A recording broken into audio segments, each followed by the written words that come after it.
നമസ്കാരം, ഏവർക്കും മന്ത്രാക്ഷരിയിലേക്ക് സ്വാഗതം. ശിവപുരാണത്തിലെ പരമശിവൻ മുഞ്ചകേശനായ കഥയാണ് ഇന്ന് പറയുന്നത്. ദക്ഷയാഗത്തിൽ ക്ഷണിക്കപ്പെടാത്തത് പരമശിവന്റെ അഭിമാനബോധത്തെ ഉണർത്തി. തന്റെ അനുവാദം കൂടാതെ സതീദേവി യാഗത്തിന് പുറപ്പെട്ടത് അറിഞ്ഞ പരമശിവൻ കൂടുതൽ ക്രുദ്ധനായി മാറി. അപമാനിതയായി സതീദേവി മടങ്ങി വന്നതോടെ ശിവന്റെ കോപാഗ്നി പൂർവാധികം കത്തിജ്വലിക്കുകയുണ്ടായി. സതീദേവിയുടെ മരണത്തെ തുടർന്ന് സംഹാരരുദ്രനായി തീർന്ന പരമശിവൻ തന്റെ ശൂലത്തെ ദക്ഷയാഗ ഭൂമിയിലേക്ക് അയച്ചു. ദക്ഷന്റെ അഹമ്മതി നശിപ്പിച്ച് വന്നാലും എന്നാണ് പരമശിവൻ ആജ്ഞാപിച്ചത്. അന്തരീക്ഷത്തെ കീറി മുറിച്ചുകൊണ്ട് മിന്നൽ പോലെ ആ ശൂലം പാഞ്ഞുപോയി. ശൂലാഗ്രത്തിൽ 3 പ്രപഞ്ചത്തെയും ദഹിപ്പിക്കുന്നതിനുള്ള അഗ്നിയെരിഞ്ഞു.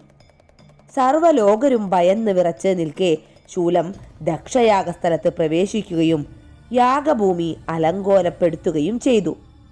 അനന്തരം ഭയത്താൽ വിറകൊണ്ട ദക്ഷ പ്രജാപതിയുടെ ഗളച്ഛേദം നടത്തിയ ശൂലം അന്തരീക്ഷത്തിലേക്ക് പറന്നുയർന്നു. അന്തരീക്ഷത്തിലെങ്ങും പറന്നു നടന്ന ആ ത്രിശൂലം ഒടുവിൽ ഭദ്രയാശ്രമത്തിൽ തപസ്സനുഷ്ഠിക്കുകയായിരുന്ന നാരായണന്റെ മാറിടത്തിൽ വന്ന് തറച്ചു. തപസ്സിൽ നിന്ന് ഞെട്ടിയുണർന്ന നാരായണൻ കുപിതനായി മാറി. അദ്ദേഹം തന്റെ മാറിൽ തറച്ചിരുന്ന ശൂലത്തെ നോക്കി. അതിന്റെ പ്രഭവസ്ഥാനം മനസ്സിലാക്കിയ നാരായണൻ ഹുങ്കാര ശബ്ദം പുറപ്പെടുവിച്ചു. അത്യുഗ്രശേഷിയുള്ള നാരായണന്റെ ഹുങ്കാരത്തെ തടയാൻ ത്രിശൂലത്തിന് സാധിച്ചില്ല. അത് രക്ഷയില്ലാതെ പിന്നോട്ട് പാഞ്ഞ് ശിവന്റെ കൈകളിൽ തന്നെ അഭയം തേടി. തന്റെ ദിവ്യായുധം ഭയപീഡകളോടെ മടങ്ങി വന്നതുകണ്ട ശിവൻ സംഹാരഭാവത്തോടുകൂടി നരനാരായണന്മാരെ സമീപിച്ചു. നരനാരായണന്മാരെ, എന്നോട് ഏറ്റുമുട്ടി സ്വശക്തി തെളിയിക്കുക. ഇന്ന് ഈ പ്രപഞ്ചത്തിൽ സംഹാരശക്തിയായ എന്നെ തടയാൻ ആർക്കാണ് സാധിക്കുകയെന്നറിയണം. ആയുധം കൈക്കൊണ്ടുവരിക. ശിവൻ നരനാരായണന്മാരെ പോരിന് വിളിച്ചു. ശിവശങ്കരൻ വീണ്ടും തന്റെ ചൈതന്യം ത്രിശൂലത്തിന്മേൽ ആവാഹിച്ച ശേഷം കൽപ്പിച്ചു, എന്റെ ആയുധത്തെയും എന്നെയും സംഹരിക്കാനാണ് നരനാരായണന്മാരുടെ ശ്രമം.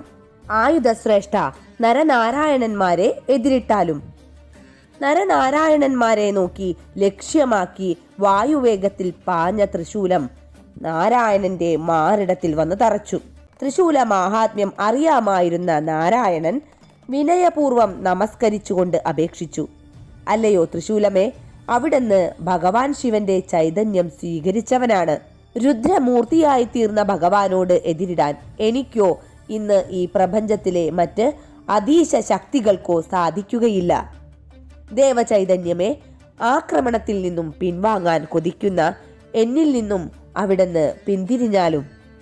നാരായണന്റെ അഭ്യർത്ഥന ത്രിശൂലത്തെ സന്തുഷ്ടനാക്കി തീർത്തു. ആയുധം സാവധാനം നാരായണന്റെ മാറിടത്തിൽ നിന്നും വിമുക്തനായി ഇങ്ങനെ പറഞ്ഞു, അല്ലയോ നാരായണ മഹർഷേ, താങ്കൾക്ക് ബഹുമാനിക്കേണ്ടവരെ ബഹുമാനിക്കാൻ അറിയാം. അതിനുപരി താങ്കളുടെ വിനയശീലവും എന്നെ സംപ്രീതനാക്കിയിരിക്കുന്നു. പ്രപഞ്ചത്തിൽ എന്നും താങ്കളുടെ മഹത്വം ആദരണീയം തന്നെയായിരിക്കും. ഇപ്രകാരം പറഞ്ഞ ശേഷം ത്രിശൂലം നേരെ പരമശിവന്റെ ശിരസിന് നേരെ പറന്നെടുത്തു. അതിപ്രകാശത്തോടെ ജ്വലിക്കുന്ന ത്രിശൂലത്തിന്റെ അത്യുഗ്ര ചൂടിൽ പരമശിവന്റെ ജഡാഭാരം കത്തിയെരിഞ്ഞുപോയി. ആ സമയം മുഞ്ചകേശൻ മുഞ്ചകേശൻ എന്നിങ്ങനെ അശരീരി മുഴങ്ങി. അന്നു മുതലാണ് ഭഗവാൻ ശിവൻ മുഞ്ചകേശൻ എന്ന പേരിൽ അറിയപ്പെടാൻ തുടങ്ങിയത്. നന്ദി.